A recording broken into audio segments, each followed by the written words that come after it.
Greetings and a very good evening to you, friend and fan of Healing for the Family. This is a podcast we hope will redeem the place of the family as the basic unit of society. We continue to be grateful for your support and the journey that you're taking with us as we, do our best to just redeem our families and have conversations that are helpful for those who are seeking to mend places that are broken and to heal the places in our families that are broken, but also just for those who are willing to learn. And our commitment is to have conversations with guests who are experts or have skills that they have employed or they have learned and have helped families to grow in certain ways. And one of those guests we've had over this last two episodes, and now the third episode, is our good friend from the Retro Group, Shalom Munyiri. Karibu sana. Asante sana. It's good to have you again. Thank you. Good to be back. You have been causing explosions in my head. Oops. Because of the the big nuggets that some really nice things you have been saying about connecting generations. I really like that, connecting generations, and that really is the work that she's been doing. Many of my generation and her generation and your generation maybe have so many things to say about Gen Z, this generation, that generation. What if we didn't have to say those things about each other and just embraced each other and did the work of God together? Yeah, because we can. Because we can. Yeah, and the body needs all of us. And the body needs all of us. Everyone has an important role to play. And so we don't see ourselves as a different us versus them. Yes. Or they are, they don't even understand. They don't understand what we have gone through. They were born like yesterday. Gen Zs were born when? In 1994? 1994. Or later. Or later. Yes. Yeah. 2000. Therefore, later, like 2002. 2002. Moving on. Yeah. They don't understand what we've been through, and so we think they. Actually, why should what we've been through matter? Why should what we've been through matter? Yeah. Because to them, exactly. why does it need to matter? Yeah. And if it's about being through things, they too have things that they go going through. They Yes. have things that they are going And through. we don't understand it. And we don't understand so it. the question is still, why does it matter? Why does it matter? Wow. Connecting generations. We say that when we come to this conversation, we are going to be talking about raising teenagers.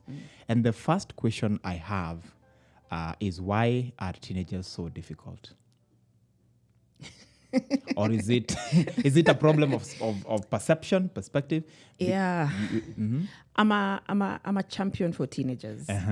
Because I don't know, when we say teenagers are difficult, Yes. Nobody's born a teenager. Nobody is born a teenager. Yeah, so Exactly. it's not like the teenager themselves are difficult. Yeah. It's the season they're going through that is confusing. Yeah. Not necessarily difficult, honestly, but confusing. Yes. Because of the many things that happen. Of course, there are all those biological changes going through. Yeah. There's social pressure, so the physical, emotional, they're developing. Yeah. And therefore, there's all of that happens. Yeah. But if you have, why I'm saying teenagers are not born teenagers, Yeah. if you have handled that first 12 years okay, and helped them come to you for, solutions for problems that they may have, it becomes very easy for them to do that as a teen. Yeah.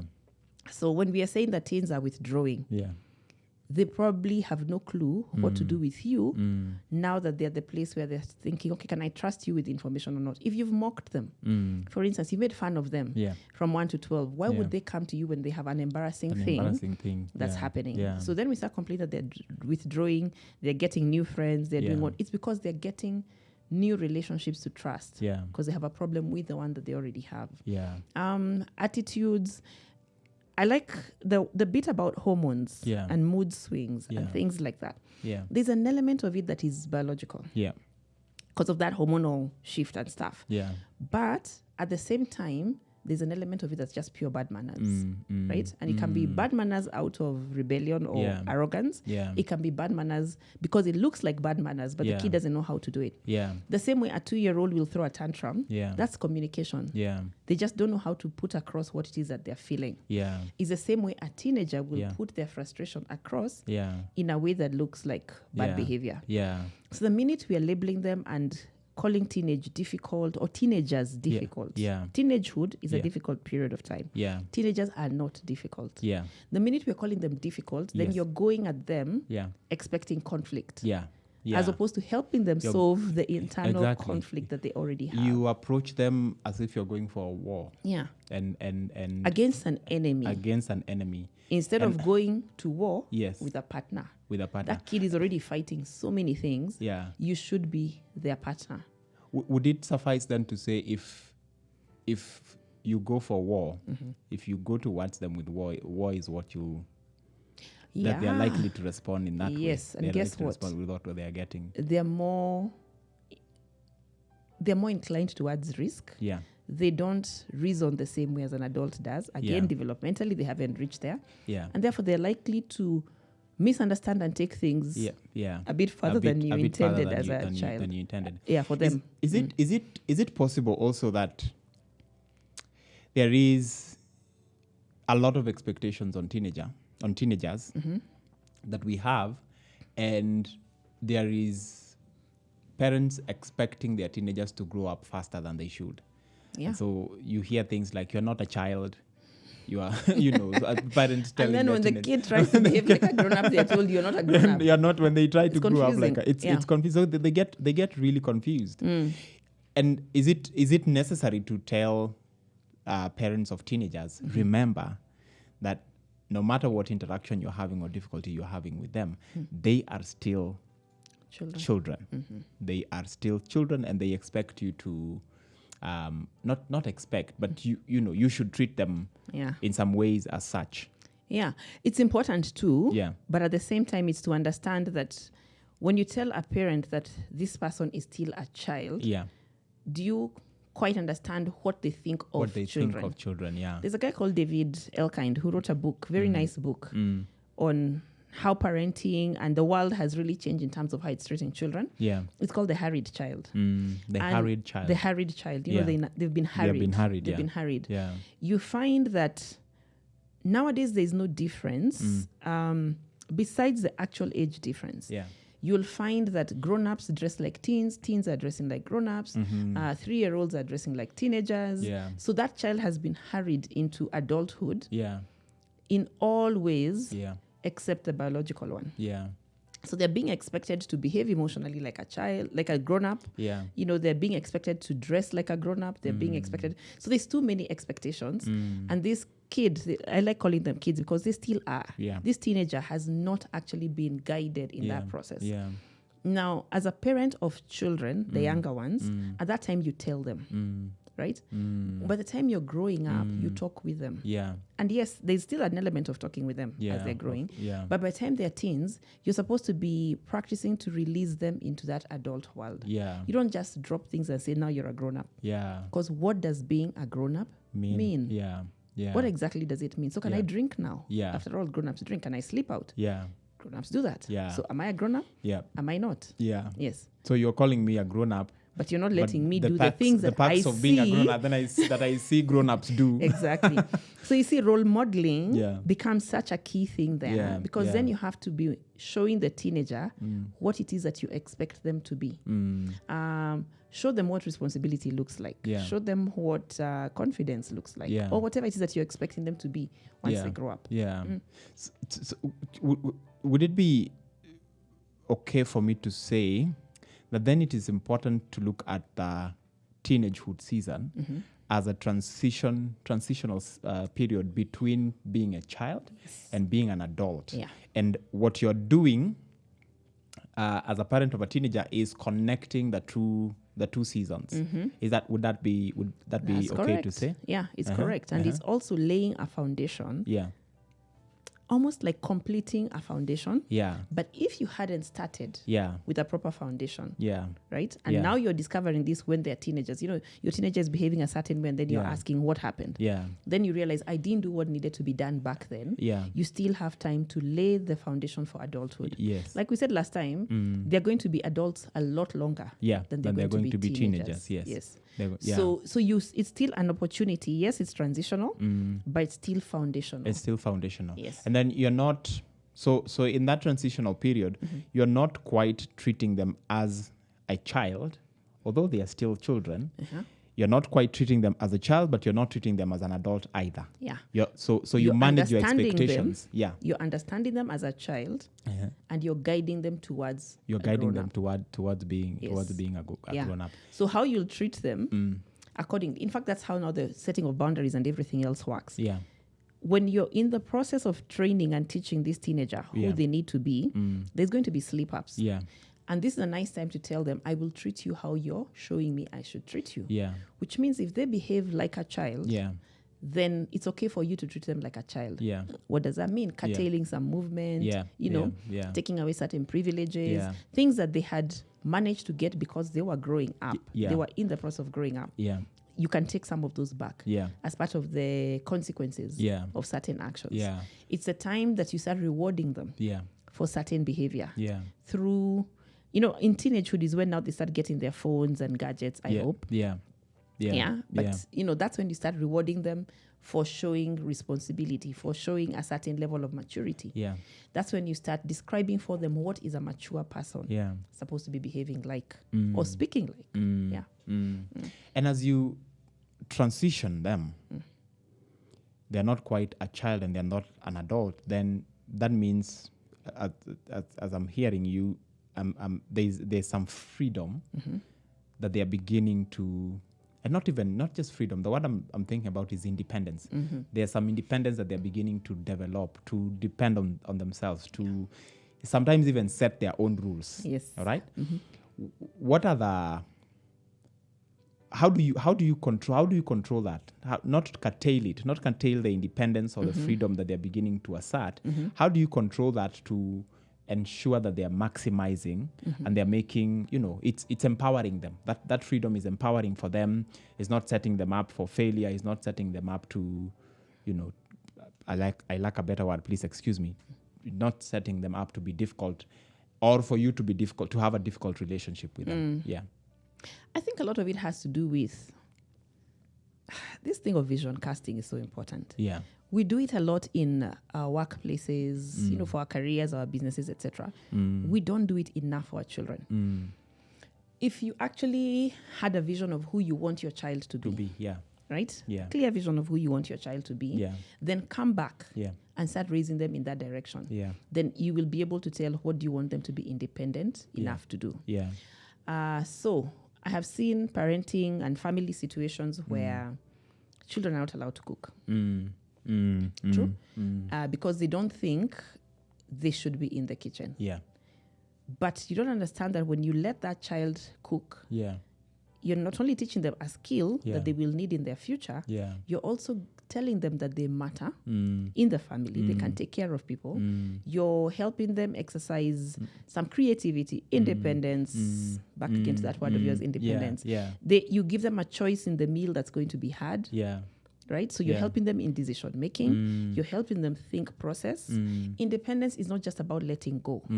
It's about giving somebody the freedom to make decisions for their own life, right? Now they fight for it because they want it. I want to decide what I'm going to wear, when I'm going to wear it, when I'm going to read, what I'm going to study, Those are the things that they're fighting. And then we say they're difficult. Who I want to hang out with. But if we take the one for friends, they want to hang out with certain friends. You don't tell them, don't. You start asking them questions. Remember, you have a certain vision of who you want them to be. You start asking them questions about what they like about that friend. What are you doing? Helping them think through character, think through certain values, think through their own future and influence. So rather than saying, I don't like you hanging around with those friends, it's you who's thinking that my friends are not cool. My friends are cool. Yeah. Great. Why are they cool? What is cool about them? What's cool about them? Yeah. What do you do together? What do you like doing together? What do you wish they could do? You know, that kind of thing. So you're helping them think about what to look for in a friend rather than telling them, I don't want this friend. Yeah. Because many times as parents, we impose our friends' children on our children. I can't assume that because you and I get along, our children are going to like each other. Should get along. Yeah, it doesn't work like that anymore, right? So we impose our children on each other. Instead of teaching them to look for certain characteristics in friends. How did you and I become friends? Teach them how to also choose friends. So that's, you're not just letting them go. That's interesting that you talk about choice, because you're sitting here with me because you chose. You made the choice. We are a sum total of the choices that we have made. And a lot of those choices, we have made them by ourselves. Yeah? How is it difficult, or why is it difficult for us to just allow our children, our teenagers, to grow up making choices and understanding, learning that there are consequences. There are consequences to choices, one, but also the responsibility we have as parents. I say we as if, I'm a spiritual parent. It is allowed. It's allowed. You're probably better off than some the responsibility we have as parents to empower our teenagers to make choices. And speaking to the way we trust them. I trust you to make a choice, and I trust you to live even with the consequences of those choices. And I also I realize that I also have a responsibility to empower you to make the right choices. Speak a little bit about those two things.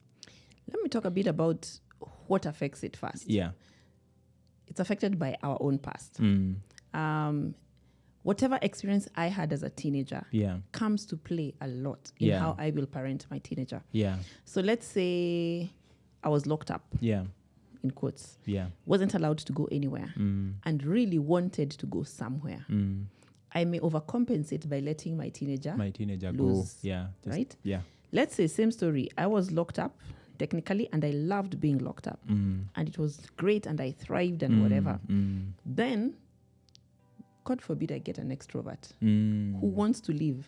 I will not understand, why can't you enjoy being home? Being home. Like, what do you want to go and do outside? I was home. I when turned I was out your okay. age, I was reading. I was reading. And you provide everything for them to stay home. Oh, not understanding that they're not you. Yeah. So I think the first thing to do is not live your life through them. Through our children. Don't try correcting your past or repeating your past through your children. Yeah. If I made certain mistakes as a teenager, I may seek to protect my child from them. So I'm doing it out of love. And then there's this notion, for what you're saying, there's this notion that the way we were parented, and the way that, the things our parents did to us, those are the best. They're the best. We turned out okay. We turned out okay. If we had, we'd not be having this conversation. Exactly. Yes. If we had turned out okay. If we were okay, we would not be having these conversations. Yes. Yeah. Wow. Yeah. If we were okay, we really would not. We would not be having this conversation. Yes. Yeah. Please continue. So, a lot of parents are struggling with their teenagers because it's demons that they are trying to fight. They're trying to fight. Yeah. Yeah. Then, so there's that lot. Then there are those who... You have lots of Christians who listen to your show, right? So, Christians have been misled to think that Christianity is the best way. And I'm not saying that it isn't necessarily, but the reasons that we are imposing on people end up, what's it called? Stopping to equip them, or our Christian children are ill-equipped to handle life. To live in a secular world. Which is increasingly secular. Yeah. So there's lots of parents who grew up in Christian homes. They themselves are Christian right now. Yeah. And the world is not so Christian. Then your child is fighting for independence. Yeah. You assume that they're fighting Christianity. Yeah. Whereas all they're trying to say is, can you let me be me? Yeah. So are you able to actually show your child how to be who they need to be, or who they can be, the best of who they can be, in a world that's not necessarily supporting your values? Yeah. So we have a lot of work to actually strengthen their will more. I grew up in a Christian home, right? So it was easier for me then, because all I had to do was blindly obey my parents. After all, The influence that I had was within the estate that we lived in, the village, in the church that we went to, within the family gatherings that we had. My children, on the other hand, I'm Christian, and they're asking, do I have to be? Yeah. I mean, like, who told you? Okay, I'll go and tell them, okay, God is omnipresent, etc. So why do I need to go to church? Yeah. If you God see, so Christianity and is... they will ask those difficult questions. They're asking those difficult questions. Can I push that a little further? The tragedy for, now that we are talking about Christian parents and Christian parenting, the tragedy for us now is we have believed these things, and we believed them because our parents passed them down to us, and we did not have the courage, as like our teenagers do now, to ask questions.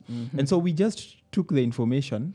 Two things we did. Yes. We took the information and flowed with it. We took the information and flowed with it. Or we learned how to fake it. And we learned how to fake it. And so the information, I know God is omnipresent, but what does that mean? I don't know. So when my son asks me, so if God is omnipresent, why do we have to go to church? I'm like, yeah, we have to go to church because it's a Sunday, and that's the, I don't have answers, because the truth I want to pass down to my children is a truth I don't believe myself. I don't even know it. No, you actually believe it, but you don't know why you believe it. You actually believe it, but you don't know why you believe it. Yeah, and so you find they're assuming that when a child questions, what they're doing is questioning their faith. Yeah. Instead of just simply understanding they're questioning life. Yeah. Right? Yeah. And a long time ago, and by a long time ago, I mean Uko, days of Jesus. He would explain things in a way that people would understand, which is what made Christianity work. Yeah.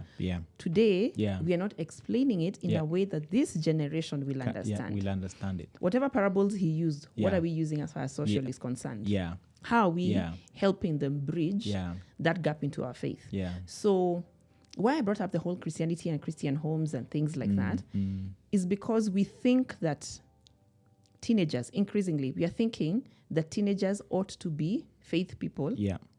And therefore, that's okay. Yeah. As long as they're going to church. They do what you say, etc. They have a few memory verses that they can recite. Yeah, until you compare memory verses, song verses, and then you realize which one has more weight. Can I say something I'm thinking that might be controversial?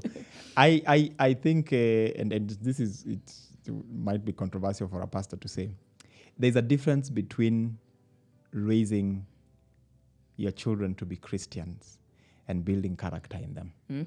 It's a big difference. Yeah. I also think another controversial thing coming up, I think just insisting on raising your children Christian without necessarily having that go into their hearts is a lazy way of parenting. Is thinking Christianity is just an scapegoat. I want my children to turn out well. It's been very good for business. Christianity will do it. Will do it for me. It's been good for business. Yeah, because you know how Christian schools opened up, left, right, center. Yeah. So everybody was deciding, okay, fine, let me take my child to a Christian school. They will be sorted. They will be sorted. Then you start saying, oh gosh, what happened? They're in a Christian school. They're in a Christian school. How is a school Christian? Yeah. Yeah, like how does a school... That's a good question. How is that? And there's so many of those that are Christian school. They even have Christian mottos. Yeah. And but what they produce... I have counseled children teens who will recite the memory verses. Yes. They're going to the right school. Yeah. School. Yeah. But inside is pure rot. Yeah. Because nobody, like you said, we are not raising character. Yeah. We are just raising... We are raising Bible thumpers. We are raising a label. We are raising a dressing. Yeah. Yeah. Yeah. We are raising that window dressing and whitewashed stuff. Yeah. Wow. So families breaking down because, they do devotions. Yeah. Then the child gets into a pornography site immediately after. In fact, they participate so well just so that we can finish this and get back on. They read. In fact, they do the dishes very fast so they can do the devotions. Yes, but you get out of their way. Then have other things. Then they have. So you see, we are living rituals instead of living life. Then this kid, boy, gets to 18 and you tell them you're a grown-up. Yeah. I want to pause a little bit and say, what we are not saying is don't raise your children Christians. In fact, I would want you to raise your children Christian. That's what we have been saying in this podcast from the beginning. But like Shalom is saying, we're not asking you to raise a label. We're not asking you to, just fulfill all righteousness because it's what you did in your family when you're growing up. What we're asking you is, if you are going to raise your children Christian, remember Christianity is a matter of the heart. It's a relationship with God. It's the fruit your children are going to produce. And by the way, there's a part of discipleship, yes, working with your children in discipleship, but they're going to observe how you're living your Christian life more than they are going to take it to heart what you're saying to them and the things that you're forcing them to do. If you're living out your Christian life well and you are being honest and authentic, you're living an authentic Christian life, then to a great extent maybe, your children pick up a Christianity for themselves. They pick up a faith for themselves, and not one that has been imposed on them. Because they have a good reason. They have a good reason to. Yeah. They have seen it work. Yeah. But also, you can do everything. You can be that good example, live a holy life, set example, but your children still don't turn out the Christians you want them to turn out. The problem is not you. Always go back to God. Yes. Creator of all. Yes. Could not stop Adam and Eve exactly from sinning. Who do you think you are? Exactly. Yeah. It's not we were created with free will. Exactly. Right? Yeah. So our role is to do the best. Yeah. Provide opportunities for course correction. Yeah. Show grace. Yeah. Reprimand where necessary. That's the whole parenting process. It's guiding them that way. But understand, they were created with their own wills. Exactly. Yes. Exactly. So they will try something. Exactly. Yeah. Yeah. I remember like my kids when they were young, I'd say, you're going to get burnt. And they're looking at the hot pot, the plate, and they're thinking, how? I can't see fire. Yeah. And so one of them actually went and put his hand on the thing. Yeah. The reaction was nice and slow. It's not like they had gotten burnt. Yes. Yeah. The hand comes off and the hell that's going in there, the screaming starts later. Yeah. Teens will do exactly this. You'll tell them, don't do this or the other. Yeah. And they will think, okay. Yeah. And they will drink that drink. Yeah. Right? Yeah. And one day they'll think, on Friday they'll think, not a big problem. On Saturday they'll think, yesterday nothing happened. So they take Samba on Saturday. On Sunday, they say, okay, one last one before school. Their mind has not calculated that doing that on Friday, Saturday, Sunday, on your little teenage liver is actually not going to work. Yeah. So they start having problems later, but nobody guided them through that process. That's where we are coming in as parents, telling them, okay, if this is the path that you have chosen, these are the likely consequences. I'll be on this other end waiting for you, but look out for this and this and the other. Guide them through the process. Yeah. Guide them through the process. Let me go a little bit back to when we were introducing this conversation and something you said. Nobody is born a teenager. And so some of the things that you're going to see them struggle with are learned. They didn't wake up to these things. Now, these things are learned from the pressure outside of them, and home becomes the city of refuge for them, where they can be protected and cared for. Ideally. But it is possible that some of these things are also learned from home. And a lot of the reaction you are receiving from your teenagers, there is an expression of trauma. Right? It's an expression of, they are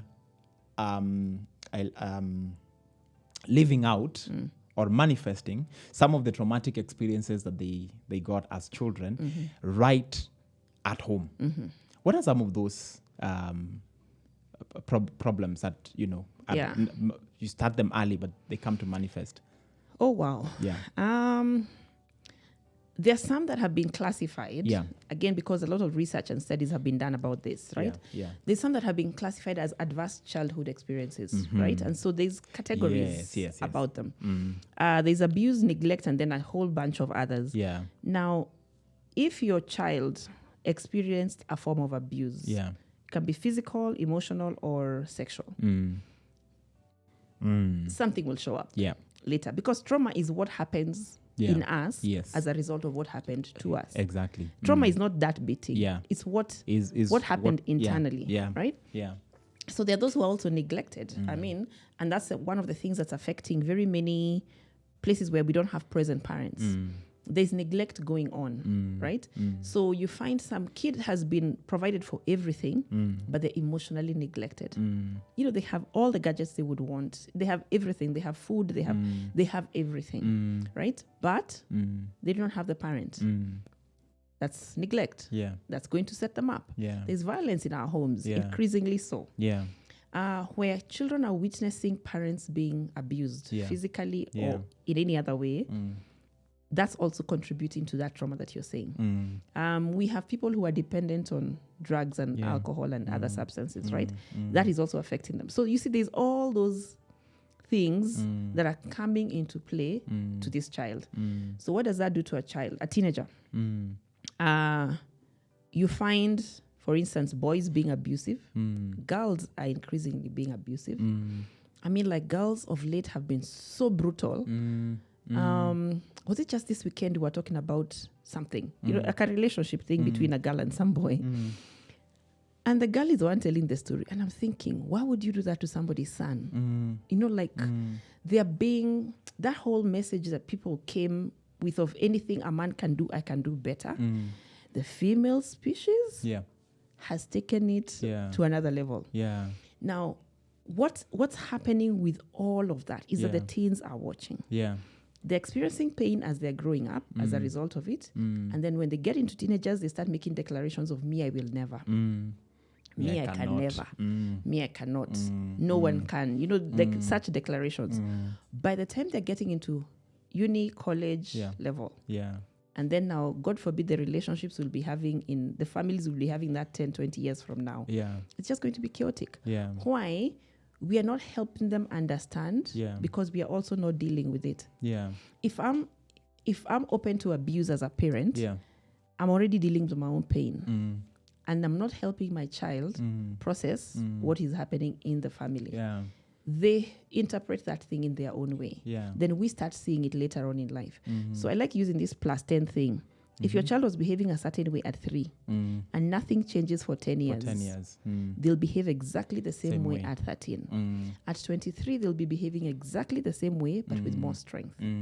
That's why we have young people beating up their mothers, their girlfriends, etc., their siblings, because now they have the power to do so. At 3, they feel weak. They feel unable. They feel disempowered. At 13, they're starting to pick it up. They withdraw. They're probably going to be taken to boarding schools. We have lots of children who are being taken to boarding school, assuming that you're removing them from this environment. But what happens, those children are interpreting that to mean you're dumping me somewhere. You don't want me. So they grow up rejected. Now, what do you do when you're a rejected child? You have to reject before you're rejected. So you go around breaking everybody else's heart because, hey, if I don't break yours, you're definitely going to break mine. So you see now how we are raising trauma.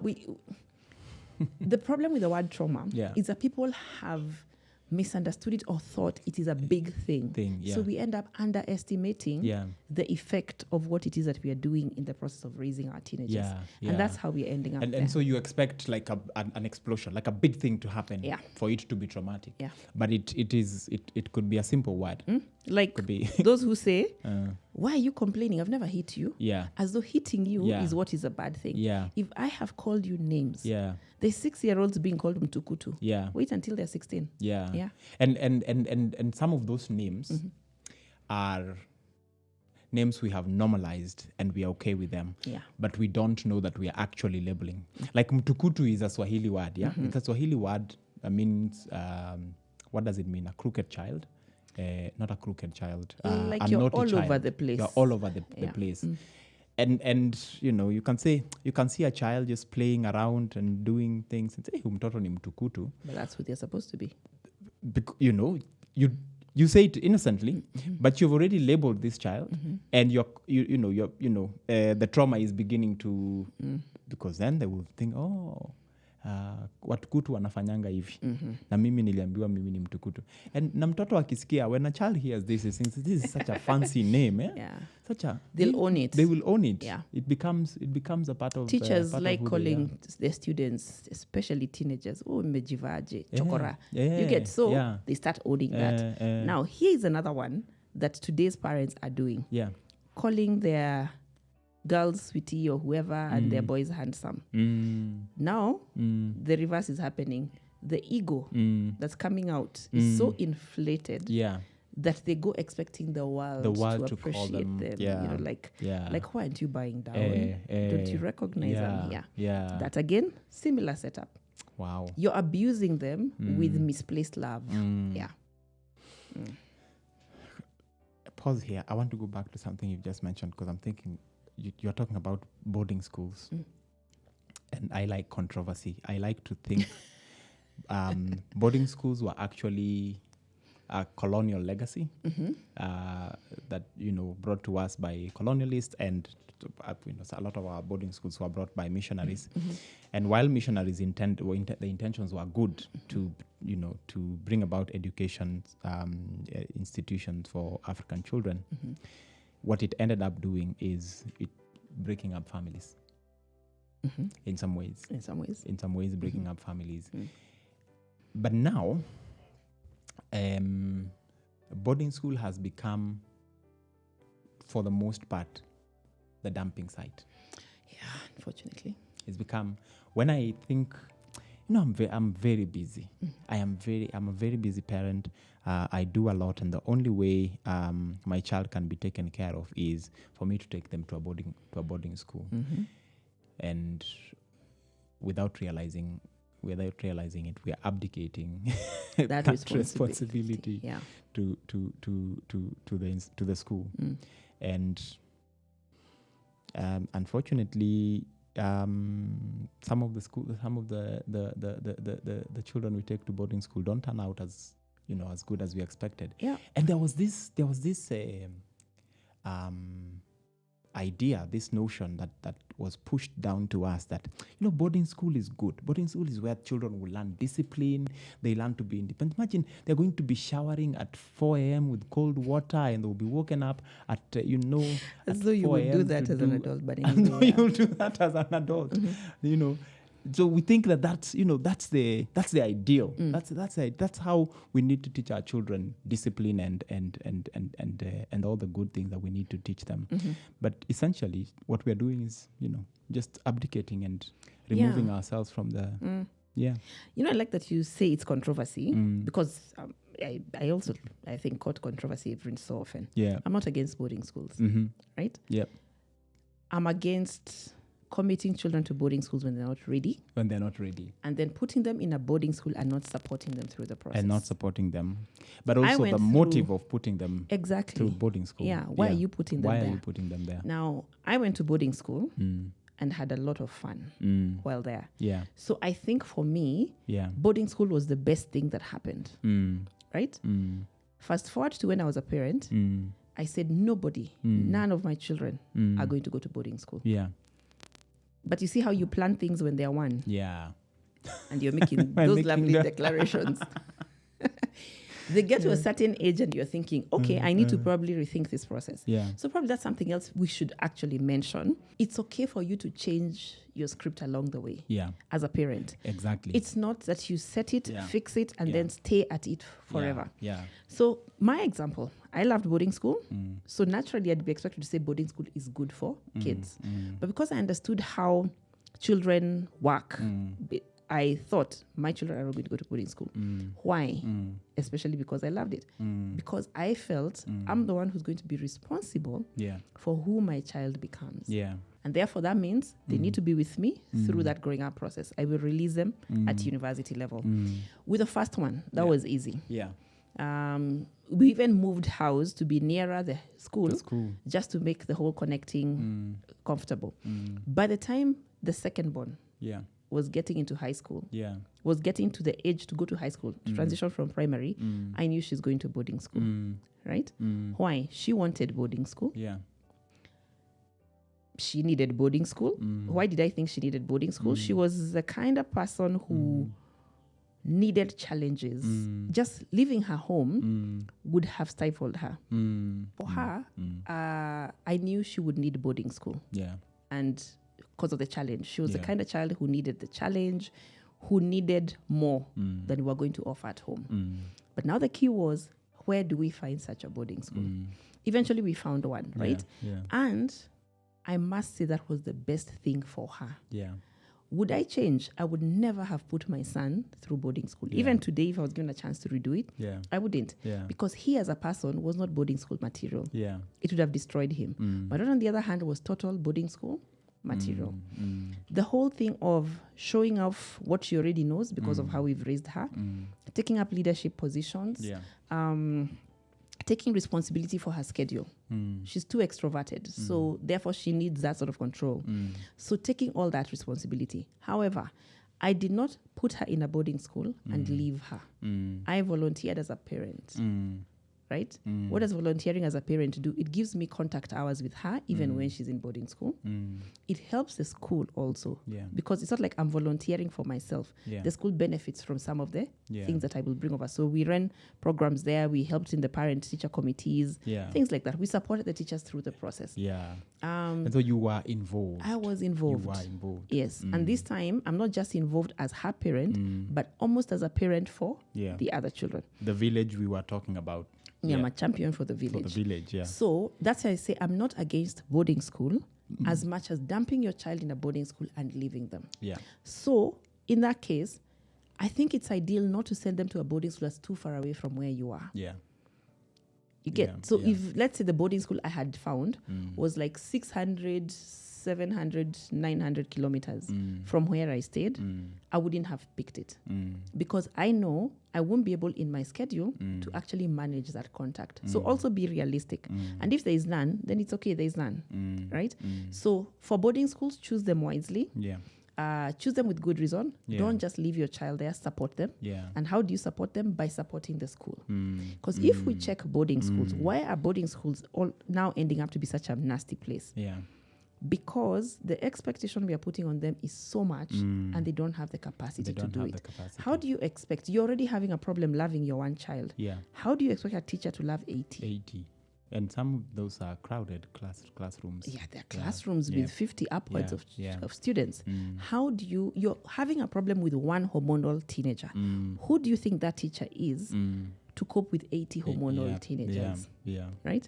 So we need to also support them to do what it is we're expecting them to deliver. And so so not all boarding schools are good. Not all boarding schools and are good. And not all children are built for boarding school. Not all children are built for boarding school. Also, not all boarding schools are bad. It's dependent on everything that it is dependent on. And do the work. I mean, if you want a good outcome, do the work. There is no shortcut to parenting, whether it's children or teenagers. There is no shortcut. And that work, it's going to be, if you want to take your children to a boarding school, then do the work of finding the boarding school that works for your child. Yes, for who your child is. For who your child is. Yes. Wow. We are talking about traumatic experiences, or the experiences that cause trauma. And you're mentioning some. I want to bring this to a close. How do we look out for those? I don't know how to ask these questions. How does a parent know that this person is acting out of an experience that they had that is, causing them to act the way they're acting? And secondly, what do we do? Because then we can't we can't use our traumatic experiences as crutches for the rest of our lives. We have to drop the crutches and begin to walk. So how do you know? How do you discern if there is discerning, and how do we help them to release the crutches and walk on their own? First and foremost, by acknowledging our own and releasing our own crutches, right? And so for a teenager, because this is specifically for teens, how will you tell? Yeah. There's no way you'll ever be able to tell if you're not having a relationship with them. If you don't have a relationship, Yeah. Yeah. I can't underscore that enough. Yeah. You have to have a relationship with them. You have to be interacting with them every so often for you to be able to notice when something is going amiss. Yeah. Not just interacting with them. Your interaction needs to include some conversations, right? You need to invite their friends into your space as much as possible. So you're observing the people that they're hanging around with. You need to allow them into certain spaces, but be the one to like take them, meet the parents of their friends. So it's, I don't know, involvement in different ways. That's when you'll be able to tell something is amiss. Yeah. Okay. And then when you tell that something is amiss, help them process it. Yeah.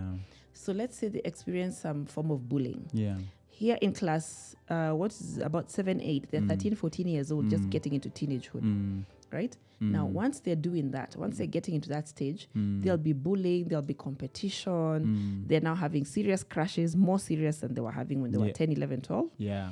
So they're having crushes, and some of them may even act out on them. Yeah. That's when they're experimenting with drugs. Yeah. Vaping is very popular today. That's when they're doing all of that stuff. Yeah. Yeah. Walk with them through that process. When they get in trouble the first time, don't beat the living daylights out of them. Yeah. And I'm not saying they don't need some form of discipline. Yeah. I'm saying help them process what's going on. Yeah. Right? Yeah. The same way somebody has convinced them to be curious. Yeah. Work on convincing them to understand the consequences of some of their curiosity. Yeah. One of the things I used to tell my young teenage cousins, I mean, not cousins, but nieces and nephews, was fine. Experiment with stuff as long as it's not permanent. So let's postpone interesting body piercings. Let's postpone tattoos in certain places. Let's postpone taking drugs because you don't know how it's going to hit. You don't know who it's from. And we used to joke and say, as long as you can't grow your own weed, then don't smoke it, kind of thing. Yeah. Yeah. Just so that it's not about I'm telling you don't ever do this. Yeah. This is the process before you can actually do it. Our little wine is good for the stomach, right? Should you be taking it at 14? Why not? What are the effects?